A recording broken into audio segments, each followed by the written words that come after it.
Grab you a milkshake and a hamburger. We're talking Riverdale. This is a review for Riverdale, Chapter 23, Blackboard Jungle. So we're back doing Riverdale. They've come back from their little December, early January break with this new episode. What did I think? Well, I didn't like it or love it, but I didn't really hate it. It's just simple episode, just kind of setting up new storylines, which I liked, but at the same time, some of the way they did it just seems like they were retreading. I don't know, like they were going nowhere. Okay, so like I said, new storylines. Well, we have the one I really didn't like, the stuff with Archie. Had quite a few things going on. One, he gets back with Veronica. Like, why? I mean, in the show, he basically falls back in love with her when he finds out that she paid for his father's extremely high hospital bills. So now they're back together after, it looked like him and Betty might get together. But, that's Archie. It's always that Betty and Veronica both going after Archie love triangle. So I guess they're bringing that back. But it kind of just, when you had the big Veronica breaking up with Archie scene, how emotional she was. Well, I didn't like that to begin with. I thought that was kind of stupid because she was worried that she would corrupt him.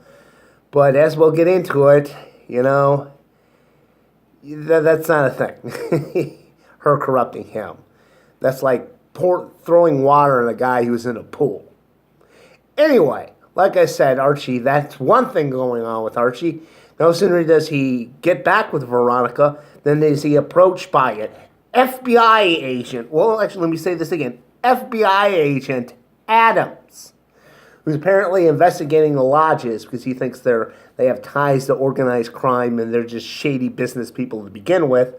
And this FBI agent wants to recruit Archie because Archie's dating Veronica again. Wow.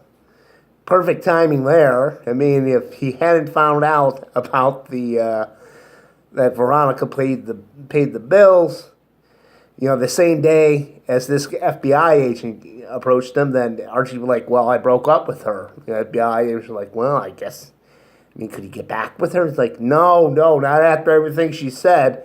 The FBI was like, well, I guess I don't have that link to the lodges. Like I said, FBI agent. So this guy wants basically Archie to be his source, and he kind of leverages this thing. Hey, your dad's kind of caught up in this, so if the lodges go down, your dad will probably go with them. So Archie's like, I gotta protect my father. Oh. Like, yes, I understand kids love their parents, but Jesus fucking Christ. Did we not go through this with the fucking Black Hood? Where Archie was going out of his way to find the Black Hood to protect his father. And his father's like, holy shit, asshole. It's supposed to be the other way around. I'm supposed to be protecting you. And look where it got him. He nearly got killed, buried alive, and, killed by the Black Hood. You think he would have learned something, but Archie never fucking learns anything on this fucking show. And with this FBI agent, it feels like it's Mrs. Grundy again, where he's being played for a schmuck. I mean, at one point he does ask this FBI guy, he's like, well, can you really ask me these questions? Can you really have me be an informant for you? No, Archie, he can't. I mean, I know you're being played by a 30-year-old, but your character is supposed to be underage. So no, I don't think a law investment individual, whether it be federal or just like a local person, could recruit a fucking minor without their fucking parents' permission. There are fucking laws against it, you fucking dope. Like I said, FBI guy, FBI agent. I don't think he is. And if he is, he's probably a shady fucking FBI guy, but Archie can't put that together because he's like, I gotta protect my father. And of course he finds out that about Nick Sinclair, how he got hurt in an accident. And as he's trying to figure that out, he finds out that this Nick Sinclair was the preppy little shit who tried to rape Cheryl, and then tried to put the moves on Veronica.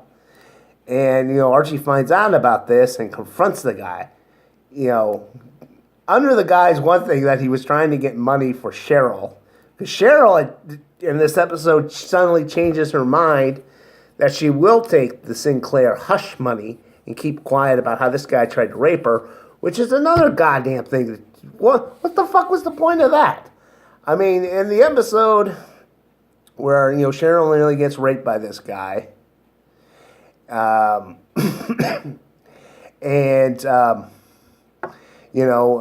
the aftermath of this is, her mother took the money, and Cheryl just breaks down over this. And she's like, Mother, if you have any respect in me, you will get rid of that check. And it's just this amazing performance by Marilyn Petch. And, of course, this episode just pisses that all away with all of a sudden she wants money so her mother doesn't have to make money being a whore. Ugh. Nobody learns anything on this show. Like I said, Archie, why the fuck is he trusting this FBI agent? So he's going to be investigating the lodges as a secret informant. At the end, he's also like, hey, because could you also protect my girlfriend? She's just kind of mixed into this. Archie doesn't realize that she's not just caught up in it because it's her parents. She is willfully participating in the family business of just shady shit.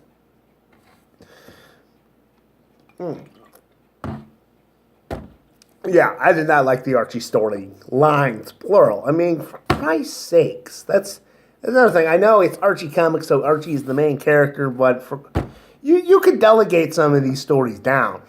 Seeing how he broke up with Veronica, maybe a certain someone else moves in on Veronica, they start up a relationship. FBI agent Adams gets with that guy and suggests to him he be an informant. Go after the lodges, try to get all the information. Fucking A, give Reggie a fucking storyline already. They kind of did that in this episode. We'll get to that. Like I said, he was at least involved in the storylines in this episode, but nothing Reggie specific.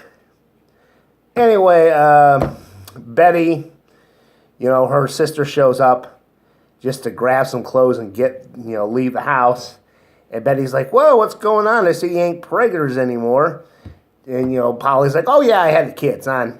I'm taking off back to the mysterious farm. And Betty's like, oh, what a bitch. She's just going to show up. She's not going to tell us. Mom and Dad want to know about their grandkids. And my favorite scene is like, Betty looks into the boxes she had. There's some little baby nightlight, and Betty's like, "That's mine." Who gives a shit about Polly anymore at this point? They didn't. Season 1 you cared. Season 2, she's on a fucking farm. Bye, Felicia. And of course, I love how Riverdale is one of those shows that actually sticks to its source material, but she named her children Jupiter and Dagwood, which may be from the comic books, maybe it's not, but it certainly sounds like names that someone would give their kids in the 1950s. This is 2018. Who the hell's going to name their child Jupiter and Dagwood?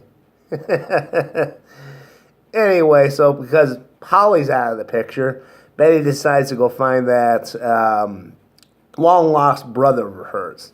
Father isn't too keen on the idea, but her and Mom sneak off, find the guy, through a whole bunch of stuff. He's living, in Skid Row, making business as... I don't think it was explained, but it looked like he was doing porno. And at the end, they go back at one point, they find him, the landlord and him are getting into a fight. And, Chick, that's his name, that's Betty's long-lost brother who they found. Chick gets stabbed, so Betty and her mom rush the guy back to their house. Yeah, and this is kind of the story. Betty has found her brother. Like I said, he lived on Skid Row. Things didn't work out for him in the orphanages. Never got, adopted. Apparently led to a shitty life. And yeah, he knew about them, but he didn't want to get in contact with them. Basically, his story is going to be he's jealous of Betty, I think, that she lived the perfect life that he didn't. And at the end of the episode, you see him kind of staring at her, you know, in the dark as she's sleeping. At least I hope that's the direction that they're going in. I hope it's not going in some sort of incest direction. I can get the third cousins hooking up, but, you know, brother and sister, ugh. Come on, Riverdale, please do not go that fucking dark. we don't need a fucking Lannister or, you know, forced incest storyline on fucking Riverdale. No. Unless, I don't know, maybe Reggie was involved. Because they don't give Reggie shit. Anyway, biggest story, of course, is, you know, Southside High gets closed down by Mary McCoy because she's working with the lodges so they can get that land. And, you know, that whole school system, you know, that whole school is all breaking up so the kids are being scattered across. A few of them end up in Riverdale. Jughead and his serpent buddies. And, boy, people are treating them like shit, you know. They show up.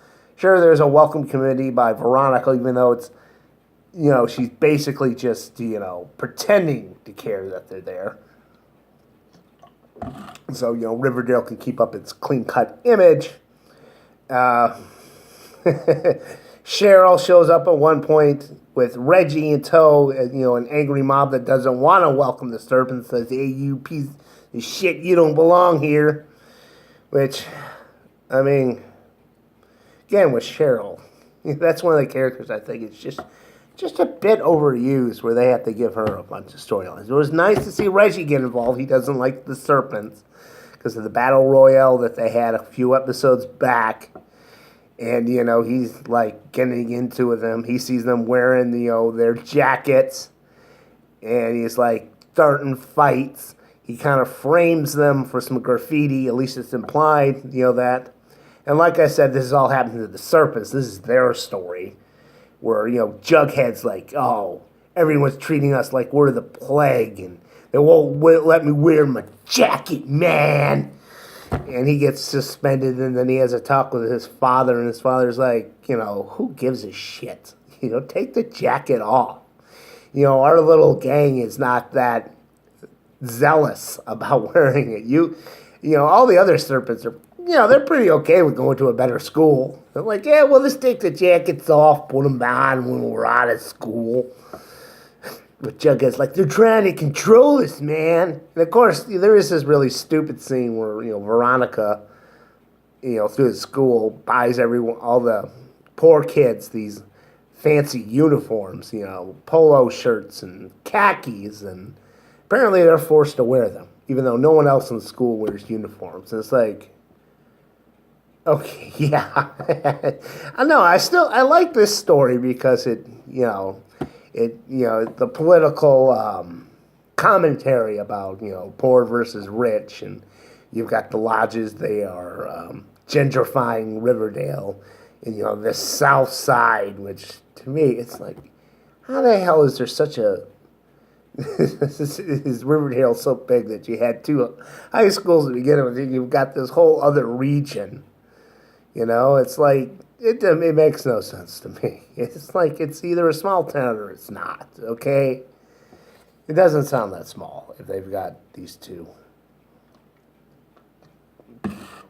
big sides to it. Anyway, like I said, I like that kind of stuff. I mean, I don't like the fact that they're being discriminated against because they're poor, but I like how the show addresses that people get discriminated against because they're poor. You know, they're poor and they come from this shithole part of town. Anyway, I like that stuff. But in the end, conflict was resolved because Jughead starts a gaming club where all the serpents are involved, and even their logo looks like the serpent's logo. So it's like, okay, that was the end of that. And we kind of end, like I said, with Chick staring at his sister.